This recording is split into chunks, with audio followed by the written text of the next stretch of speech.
I, 32F, have been married to Rob, 35M, for 7 years. We have a blended family. I have a daughter, Lily, 14F, from a previous relationship, and Rob has 2 sons, Jack, 16M, and Tom, 12M. Our story began 10 years ago when we met at a local charity event. I was a single mom struggling to make ends meet, working 2 jobs to support Lily and myself. Rob was a charming, successful businessman who had recently divorced. He swept me off my feet with his kindness and attention to both me and Lily. At first, our relationship was like a fairy tale. Rob was attentive, caring, and seemed to genuinely love Lily as his own.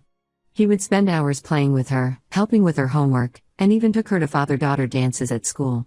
His sons, Jack and Tom, were initially wary of us but gradually warmed up. I remember the first time Jack called me Mom. It was during a family camping trip, and I felt like my heart would burst with happiness. We got married in a small ceremony on the beach 3 years after we started dating. It wasn't always easy blending our families, but we worked hard at it. We established family game nights, took turns choosing movies for our weekly film nights, and made sure to celebrate each child's achievements equally. About 2 years ago, my grandmother passed away. She was more than just a grandparent to me, she was my rock. After my parents died in a car accident when I was 16, she took me in and raised me. She was there for me when I found out I was pregnant with Lily at 18, and she supported us both emotionally and financially while I finished college. Her passing hit me hard, and I spent weeks going through old photo albums, reminiscing about the summers we spent at her beach house. To my surprise, Gran left me her beach house in her will. It's a beautiful property that's been in our family for generations. I have so many fond memories of spending summers there as a child, building sandcastles with my parents, learning to swim in the ocean, having bonfires under the stars with my high school friends. When Lily was born, I started taking her there too, and Gran would tell her stories about our family history. When we received the news about the inheritance, Rob immediately started talking about selling it and using the money to start a business he'd been dreaming about. He wanted to open a chain of high-end gyms, something he'd been planning for years but never had the capital to start. I was hesitant. The house meant so much to me, and I wanted to keep it in the family. I suggested we could rent it out during peak seasons to generate some income, but Rob wasn't interested. He kept pushing the idea of selling, saying it would be a waste to keep it. He argued that we could use the money to secure our future, pay for the kids' college educations, and still have enough left over for his business venture. For months, we went back and forth about it. I tried to explain the sentimental value, how much it meant to me and Lily, but Rob seemed unable or unwilling to understand. He started making comments about how I was living in the past and needed to think about our future. Things came to a head last month when Rob announced he'd contacted a real estate agent to value the property. I was furious. We had a huge argument, and I told him in no uncertain terms that I wouldn't be selling the house. I reminded him that the house was left to me, not us, and that he had no right to make decisions about it. He stormed out and didn't come home that night. Since then, Rob's behavior has changed dramatically. He's become cold and distant, often staying late at work or going out with friends without telling me. He barely speaks to me at home, and when he does, it's usually to make snide comments about the beach house or my selfishness. What's worse is that his attitude seems to be rubbing off on his sons. Jack, who used to be quite close to Lily, has started making mean comments about her. Last week, I overheard him tell Tom that Lily wasn't their real sister and they shouldn't have to share anything with her. It broke my heart to hear this, especially after all the work we'd done to blend our family. Tom, on the other hand, seems confused and upset by the tension in the house. He's been quieter lately, often retreating to his room to play video games instead of joining in family activities like he used to. Lily has noticed the change too.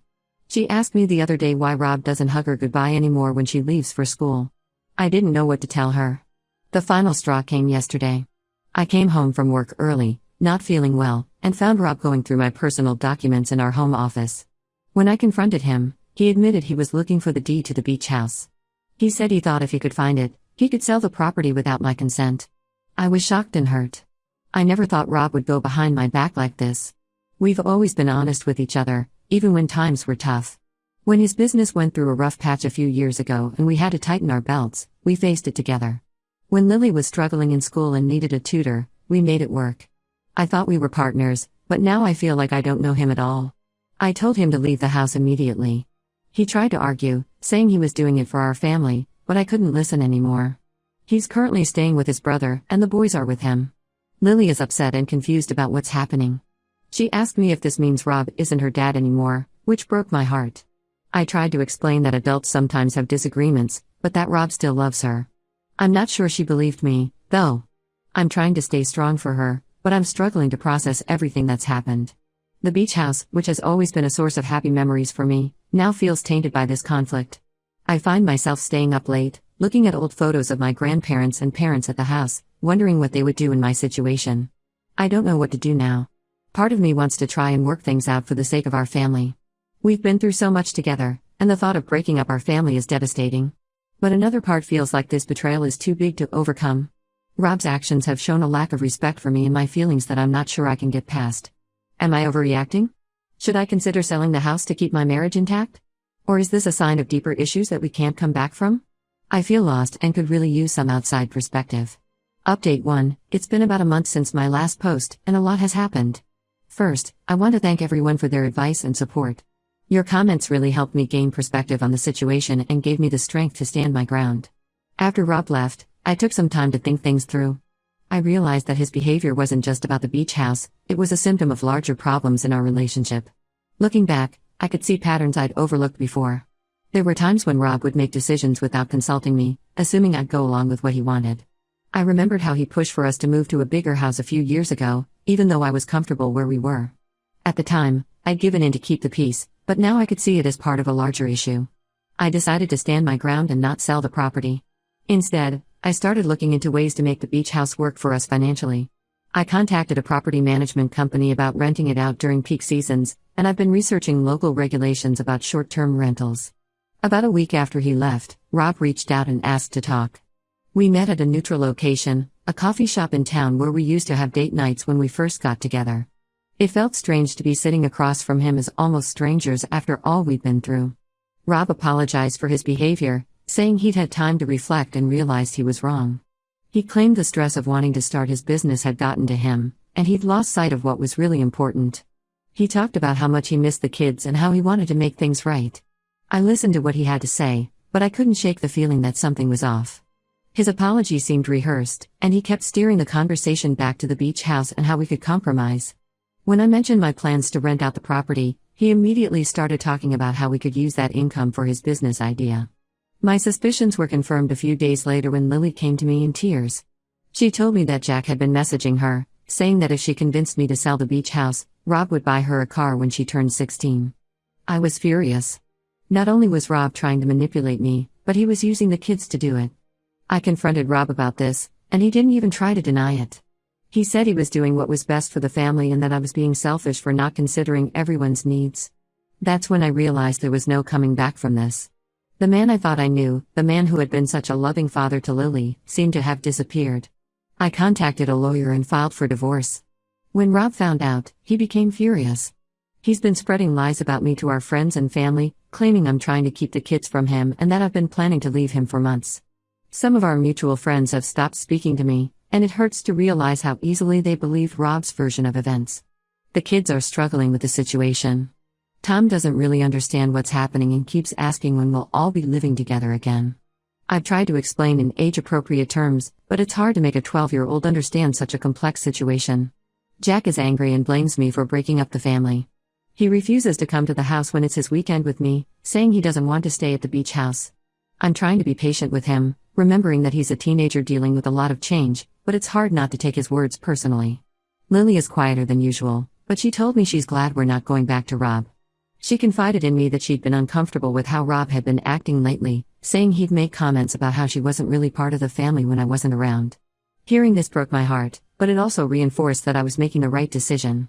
I've been trying to maintain a sense of normalcy for the kids.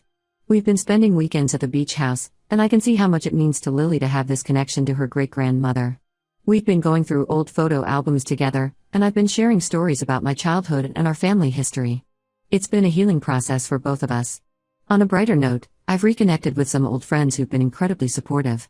My friend Margaret, 33F, who I've known since college, has been especially helpful. She's been coming over to help with the kids, bringing dinner when I'm too exhausted to cook, and just lending an ear when I need to talk. Her support has reminded me of the importance of having a strong support system outside of my marriage. The divorce proceedings are just starting, and I know it's going to be a long and difficult process. Rob is contesting the custody arrangement, arguing that since Lily isn't his biological daughter, he shouldn't have to pay child support for her. It's painful to see him try to distance himself from a child he raised for 7 years, but I'm determined to fight for what's best for Lily. Despite all the challenges, I feel a sense of relief. For the first time in a while, I feel like I'm doing the right thing for myself and for Lily. I'm rediscovering parts of myself that I'd let slide during my marriage. I've started painting again, something I used to love but gave up when life got busy with work and kids. I know the road ahead won't be easy, but I'm committed to creating a positive future for myself and my daughter. I'll update again when there are significant developments.